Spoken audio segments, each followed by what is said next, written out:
মোশাররফ স্যারের স্কুল বন্ধর ভিতরে ওনার বিদায় হয় ফেরিঘাট করে এসে একদিন দেখা, বললাম স্যার কী অবস্থা আছেন? আমার বিদায় হয়ে গেছে। স্যার আমার বিদায় হয়েছে, ওই স্কুলে কোনো অনুষ্ঠান করবে না, বিদায় অনুষ্ঠান? স্যার বললো না। তা আমার খুব খারাপ লাগলো। তা আমি এরপরে আমি ঢাকা গিয়ে আমার চাচাতো ভাই ইঞ্জিনিয়ার মাসুদের সাথে আলাপ করলাম।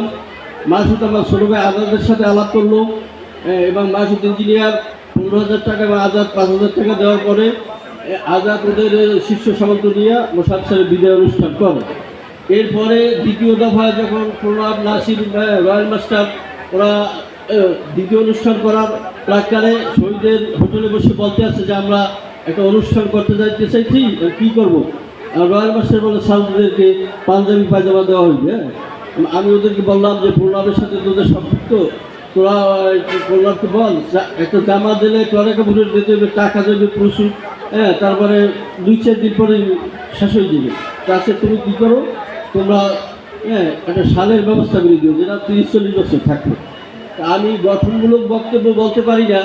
তো আমার ছোটো ভাই আজাদ এই অনুষ্ঠানে হাত দেওয়ায় বিভিন্ন মহল থেকে প্রতিবন্ধকতা আসে আজাদের কাছে। আমি বললে আজাদ বললে না, কোনো সমস্যা নাই।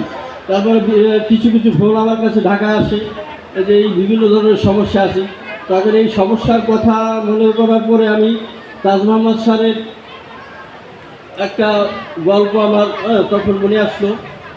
তাজ মোহাম্মদ স্যার একদিন বাঘেরগঞ্জ থেকে বাস যোগে দুদলমো আসবে, তো আগের বাসের আমার বাম পাশে একটা লম্বা সিট ছিল। তো তাজ মোহাম্মদ স্যারের ওই জায়গায় বসে রয়েছে, একটা ছোট্ট একটা পিসি কলেজ ছাত্রী আসা, ওঠেন ওঠেন আপনার জায়গায় ওঠেন। কেন? এটা মহিলা সিট, জানেন না এটা মহিলা সিট? কই মহিলা সিট? ওই মহিলা সিট, ওই যে ওই মাথার উপরে লাগছে না মহিলা সিট, তো মহিলা সিট ওই জায়গায় তুই ওই জায়গায় যে উঠব। তা আজাদের কইছে আজাদ এই ধরনের অনুষ্ঠান বিগত দিনে আমরা অনেক করছি। কামারখালীতে বিভিন্ন রাজনৈতিক দলের ভিতরে থাকিয়া যে মাহফিল নিষিদ্ধ ছিল, আমি আমের একা প্রচেষ্টায় 6বার মাহফিল করছি।